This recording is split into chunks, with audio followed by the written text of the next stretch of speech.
what's up, and welcome to History After Hours podcast. I think this is episode 8. And this is November, 24th. My name is Kevin Pumphrey. To my right is... John Mark Pierce, good morning. To his right is... Ron Franklin, good morning. Yeah, and how's it going? How are you feeling? We are recording live in front of a studio audience. Actually, it's our students in the auditorium of Lakeside High School. And we're going to be talking and discussing some topics. Maybe some of them will ask some questions to us later. I can't hardly, these lights are bright. And then we're just going to wing it for the next about 30 minutes. So yeah, I want to give it up to Lauren Lovelady back there working our sound today. And we got Steve Lowry right here helping us with all sorts of stuff. We are on Vanna White for us today. That's right. All right, well, anyhow, what do y'all want to discuss? I don't know. We've got some topic lists out here. First, you want to open it up to see if they have anything that we want to do? Yeah, does anybody want us to start off with something? All right, here we go. Some people had some things. So, all right, Steve, you're the mic guy. Be sure you state your name and your question. Hi, I'm Shauna, and I was wondering what's your opinion on if we should have refugees here? Oh, man, that didn't take long. Starting right out of shoot, boy. I like it. Should we have refugees or not? Was that the question? Should we have refugees? We do have refugees in our country right now, from all over the world. You talking specifically about the Syrian refugees, or just generally speaking, just refugees specifically coming into the country? Syrian? Okay. I know that we've had some controversy about that because we have multiple people inside the country that are afraid of what's been going on in different parts of the world, afraid of the potential problems being brought into this country via the immigration. I know that half the governors across the country have stated that they will try to block refugees if they're allowed into the country at all. But I think going with the governor's thing, I think the question that needs to be posed is, constitutionally, do they have the right to block the federal government? Isn't that covered under the 10th Amendment, is it not? Thanks, sir. Well, you got states' rights, obviously, and they can say whatever they want to say, but then you're the lonely guy on the stage just sitting down low. Constitutionally, that has to be figured out, I guess. But if a state challenges the federal regulation or the federal decision, right? Yeah. Then that has to go to court. And then we'll let the courts decide who's right and who's wrong. But they have the right to challenge it. Right. You don't have the right just to swallow whatever the federal government says. So I think that they're making a stand, and then that has to go through the judicial process. That's part of the check and balance system. So I don't. As far as do they have the right? Yeah, I think they have the right to say that. Will it hold? I don't know. We'll see. I heard they were vetted for. Right now, they're being vetted for somewhere around 1 year to 18 months. Something like that. They are under the most scrutiny of anybody coming into our country. I don't know if that's hearsay. What's the entire process? Do you know? Well, I don't know. I don't know what happens, but there's more chance. If a terrorist wants to come into our country, we have that visa program where we had, 20 million, I believe, come in through this waiver visa program. You're talking about like work visas? Or are you talking about just tourism? They have some sort of throwaway waiver visa program that I heard about that most... Like a Walmart smiley sticker that they could come in the next month. And they wouldn't go through the scrutiny of what the Syrian refugees have to go to. They would sign up for this visa program if terrorists were going to... Like the people that attacked in Paris, they were not refugees. They were... what were they, Germans or the people that they caught, or Belgium? Belgium, there were some that had come through. Like they wouldn't, like, it's kind of a non sequitur. Like a Syrian refugee, if you were going to be a terrorist, you wouldn't go through that process. That wouldn't be the most optimal way to come over here and bomb us in 2 years. Well, right. Well, most of what I've heard about this particular attack were that France has the highest Muslim population in all of Europe because of their post-colonial, after you get the World War II scenario and it all breaks down, and then they have colonial wars that break against them, where you have Algeria and also Mali, and then so you have when those go through civil war, then a lot of those people go flooding up into Europe for safety, refugee status of maybe originally, but then they've lived there for, families have been there for 70 years or whatnot, so you have those communities. people then from those communities that tend to be isolated and maybe even treated with prejudicial, they're dishonored in that way, then do you get a radicalization that springs up from that well based on some of the influences from Syria because of the mess going on there? So like I said, as far as refugee status, there weren't refugees coming in, right now into those countries. I don't think that's the process, but I think that maybe some of those that have been disaffected by the system since they did come in the 50s or 60s, then maybe that's where they're drawing from. So wasn't the question, Rashawn, what was our opinion? Should we let them in or not? Right, yeah, well, we're going to the should waivers on security. Right. So let's say that with the Syrian refugees, let's say we let 10,000 in or whatever the number was. Let's just say there's a 1% chance that there's a tiny terrorist group in that group. Now, the question is, should we let them in? Okay. With that being said, the visa program that I talked about, someone estimated that there's a 10 to 15% chance that a terrorist would enter that way, or a terrorist group. But we're not going to shut that whole thing down. It kind of depends on what the lesser of two evils kind of thing. And everybody's outraged about this Syrian refugee thing because that's the hot topic. All right, well, let's talk about it from a humanitarian standpoint then. So we talk about it politically, and we can argue that back and forth. I'd take the stance on it humanitarian-wise. That's the way I look at it. You're standing against it, or you're standing for it? For it, who's to say, a lot of people will say, there's that chance, 1% or up to 15%, whichever way you choose to look at it. Yes, there may be a terrorist group that comes in. Okay, yes, that could be a thing, right? But if you look at it humanitarian-wise, who's to say that our lives are more important than those people's lives who are experiencing an atrocity and oppression that we would never even fathom seeing? So do people have the problem with just the fact that they're refugees, the fact that they are Middle Eastern refugees, or the fact that that they think there's a real potential threat? Is it based on, is it xenophobia, or is it the idea that we can't spend the money on trying to support so many people, or they're concerned that there's a flaw in the process to vet them, like you said? Oh, did you go off? From what I've seen, just in my circles, I guess, the biggest problem, they may not explicitly say this, but the biggest problem they're having is strictly they're Middle Eastern, which they equate, you have this, most people are unenlightened of the religion of Islam itself, and they just say, Middle Eastern, probably Islam, we don't need to let them in here, because they equate ISIS with Islam. So it's just straight up ignorance and prejudice? From most people I've had conversations with, yes. You see this on the news too, and I'll blame the media a little bit for this to sort of tout people's fears. They're playing on things that people may be nervous about. Is it concerning that there is war that is raging and causing millions of people to flee, and that some of those people who are fleeing could be coming in here, and the fact that we are living in a post 9/11 world, and we are vigilant about terror aspects? But if you watch the news, you would think that everybody in America is sort of hunkering in a bunker somewhere, afraid to freaking move, and don't go Black Friday shopping because there might be something happening. Well, how ignorant is that?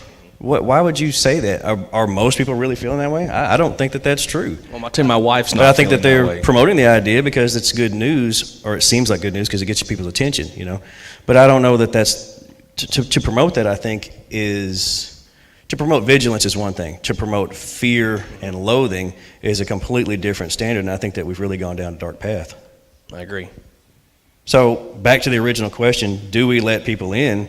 I think that we have a moral obligation to let people into the country, especially if they're seeking asylum, refugee status based on the fact that they cannot live in their own homeland before they've been run out of those places. So do we have an obligation? I think morally we do, but at the same time, it is a concern because there is a radicalization and you don't know who's who. So you do want to process. And I don't know exactly what that looks like, but I think that I think that we're obligated to try to help. It's also one thing to say something like we're not going to let them in, or I would bomb. Look, if anybody had a better idea of how to handle Syria than our Joint Chiefs and the people that are on the ground there, then I think they would have probably stepped up and said, here's my plan. But they don't have a plan. They just want to bomb. And we've been doing that for like a year now. I saw a Twitter feed. I was looking through. I follow Tom Cotton, our boy in the Senate, right? So he was talking about the refugee stuff, and one of his posts garnered attention from somebody else. And I look at the answers that people put on there, or the replies, I mean. And some guy said, well, we should just turn it into a glass parking lot. Just drop bombs, just nuke the whole damn place. And other people were like, yeah, man, you tell them what's what. Really? We just want to, is that really on people's minds? Or do people really think that, or is it just some a nutballs big in this country blowing a small country into the Stone Age? Oh, that'll make us everyone's favorites. Everybody's safer when everybody's dead? Is that how that works? That's not a good idea. Let's not do that. Let's not just blow up a Middle Eastern country. That's not a plan. Okay, so I said that we need to let them in with a vetting well. process. Do you agree or no? I agree. Now I do want to. I'm a more moderate on this issue. I'm not conservative to say that we don't let anybody in. I think it's one thing to say don't let anybody in, but when you see the women and the children that have been living a hell for the past couple years, and this is their way out, and then you have people saying, no, you can't come in here because you might be a terrorist. But then you get the other people who will jump on that and say, well, some of them could be terrorists. Mm-hmm. And they could. Hell, anybody could be a terrorist. Right. Really? Do we take that could be, might be scenario? Mm-hmm. And I'm getting some feedback. I don't know if I'm just too loud or what. Do we use that as a standard? They might be. Someone within that 10,000, whatever it is, could be. And does that one could be, no, or those? It's not. You vet them and you background check them and you do everything in the process, and then you let them in because that's who we are. This also boils down to the fact. Sorry, this also boils down to the fact that no matter what, and we've talked about this in class, can the government guarantee your safety? Can they guarantee it? No matter what? General or with this? No, I mean, with all of our resources and all, no matter what we do, if we close the borders completely, that we seal stuff off, is there anything that the government can do to 100% guarantee your safety on a daily basis? And I think the answer to that is no. But yeah, and on the flip side of that, can you live your whole life in fear? You can. You can. But that'd be terrible. Yeah. Go hide in your caves. So I guess we're all agreed that the humanitarian thing to do is to let them in. You want to vet them. You want to be a process, though. There should be a process in place, and just like we do for anybody. Seems we have a question from our left. Question or follow up? Hang on. There you go. Comment. All right. So state your name. Josh Morton. One thing Mr. Pumphrey said about the fact that our strategy in Syria has been to bomb, and there's been no other solution. Is it not factual that the generals have told Obama and the federal government to do different things like put troops on the ground, and Obama's been the one to shoot that down? Same thing in Iraq. They said don't leave Iraq. It's going to be destabilized, and he left anyways. All right. Do you have factual information to show that the generals on the ground have actually requested that? Or have you heard that? What's the difference? Well, how else do you find stuff out? Have you just heard that from somebody, or have you actually seen? No, I've read that on where? multiple different news outlets. Have you? Did it come out of anybody from the chief of staff, from the admiralty, from anybody in the upper echelon of the military? Yes. Segment. Actually, that's what I'm saying. Because I don't know. Yeah. So who was it? I think it's either a retired general or a general that's not working anymore for the U.S. Retired generals. I'm talking about people who are actively. And he was the one who was involved in it, and now he's not anymore. He was the one that Obama shot down. Okay. All right. So what did he say now specifically? He said the whole point was that the generals in Iraq told him not to pull out of Iraq. He chose to do it anyways, and now that whole area has gone to crap. Well, if you look at the area itself, they've always fought each other. I took a class in college. It was like military history, the art of war, something like that, and we discussed the idea that those tribes, those groups, have always been fighting each other. When another group comes in, whether it be England, Russia, us, they band together for a period of time to fight us. And once they leave, they start fighting each other. That has been proven over and over again. And so whether we have stayed in Iraq or when 10 years if we'd have pulled out, I feel like they still would have been fighting each other just like they've done historically. Don't I remember somewhere recently that we had troops on the ground in Iraq? Seems like that. Seems like we had troops there. And yeah, there was a drawdown, and yeah, there was a pull. Here's a question. Has it ever ever worked? Did that cause the Syrian issue to boil over or whatever? But then that's argumentative too, I guess. I'm trying to think of the invasion of a Middle Eastern country where we removed their dictator, as bad as it was, where it worked out better in the long run. Well, it doesn't even have to be Middle Eastern. We can just anywhere that we've removed a dictator. Sometimes the horrible badness of a leader, and I don't know if you're talking about removing Assad or what specifically.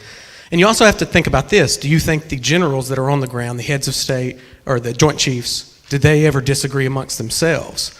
And is it not the president's job to decide and maybe he has to fire somebody who has gone rogue and wants to start a World War III. We have to trust, and I know right now for a lot of people this is a big stretch, but this guy was elected.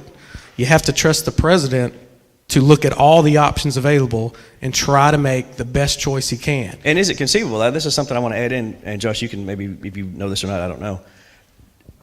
Is that one guy or a collective of guys who are opposing the entire advisory board that the president does listen to, or did the president go rogue and say, no, I don't care what the military says, we're going to take our troops out no matter what? Did he say anything about that? From what I read, I thought it was that one general he said he was speaking for like the entire group of generals in Iraq. Well, you can say anything, though. That's my point. Is that...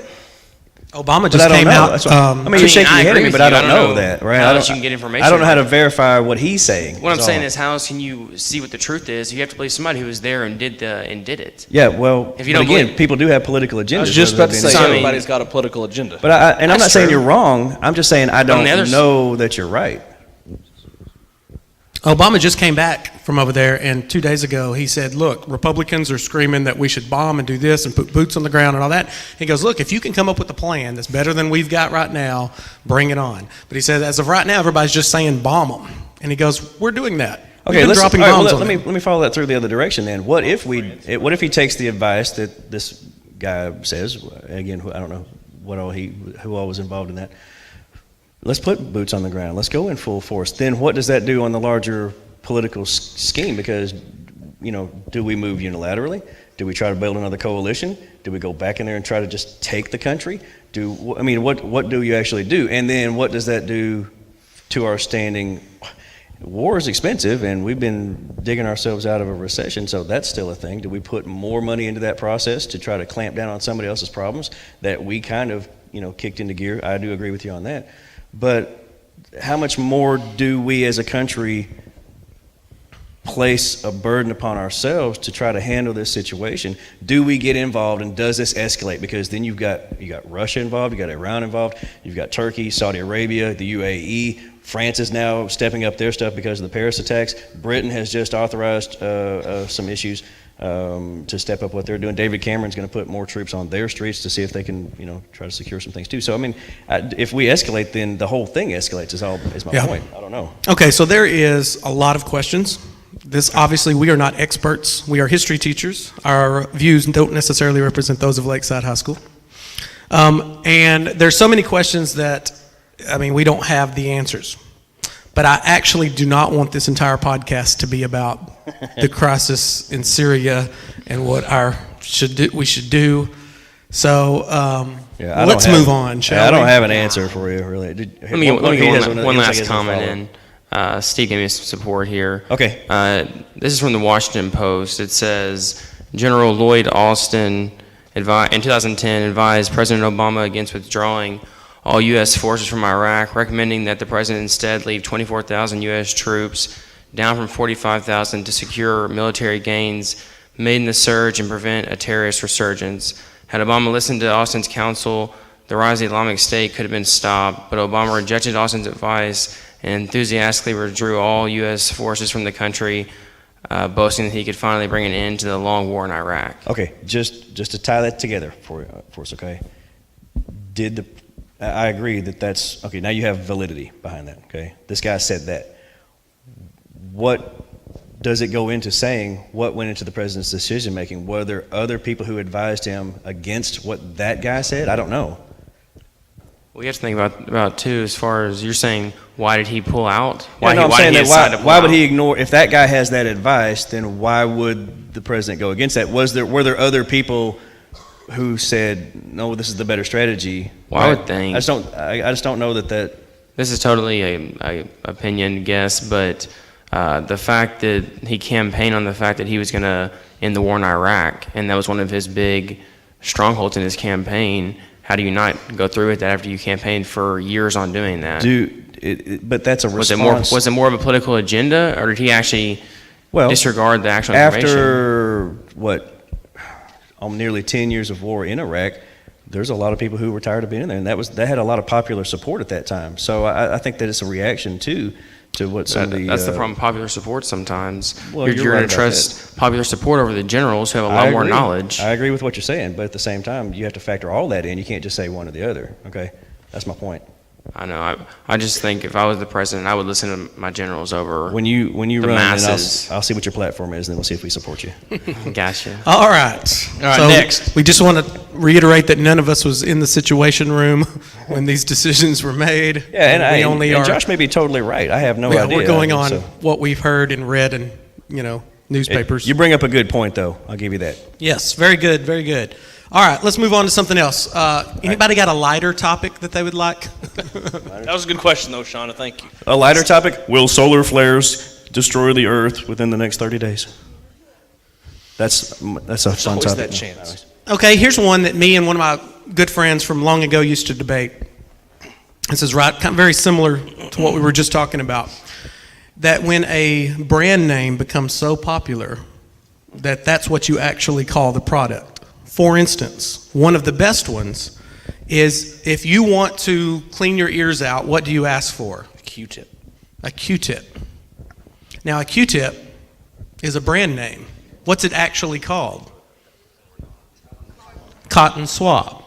So can you think of other examples where you say, hey, I would like one of these, and you call it by the brand name, even though that's not what all of them are called? Kleenex. Kleenex, that's a good one. That's probably in the top three. Anyone else? In the South, if you want a carbonated beverage, what do you ask for? A Coke. And they say, what kind? Well, I'll have a Dr. Pepper. That sort of thing. Yeah.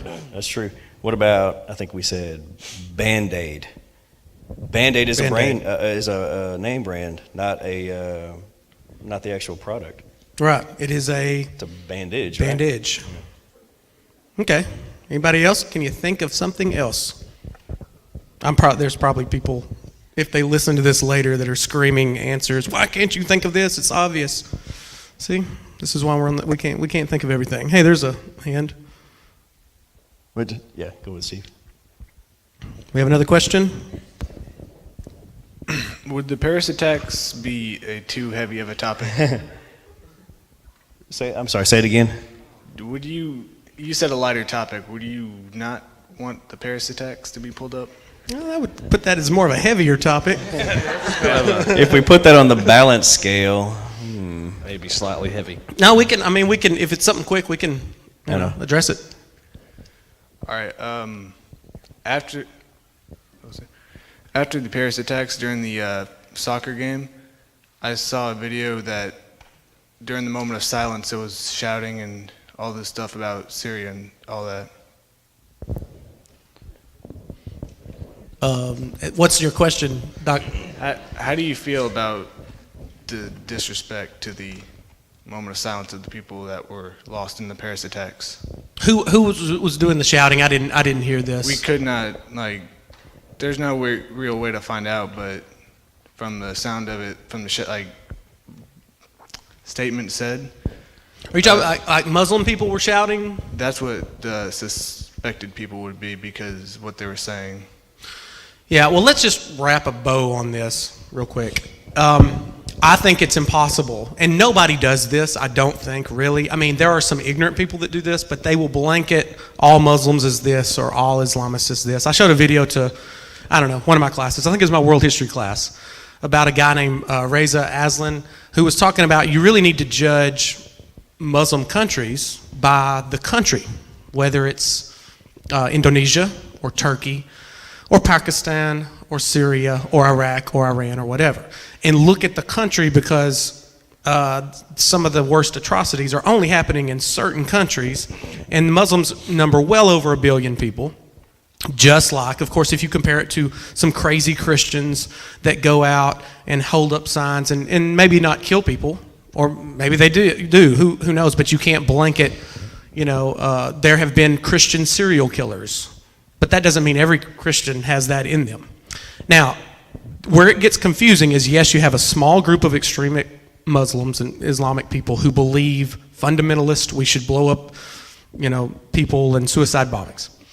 Then you have on the far other side, you have a group of peace-loving, hey, I just want to get along with everybody. I don't agree. I don't even understand what those crazies are doing on that side.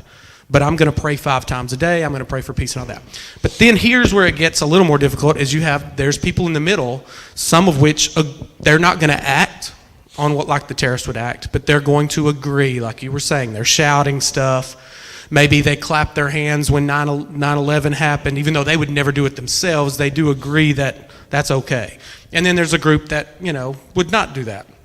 That's the thing, is we don't know. There's no way to tell what a person believes up to unless it's that individual. I mean, it really is an individual thing.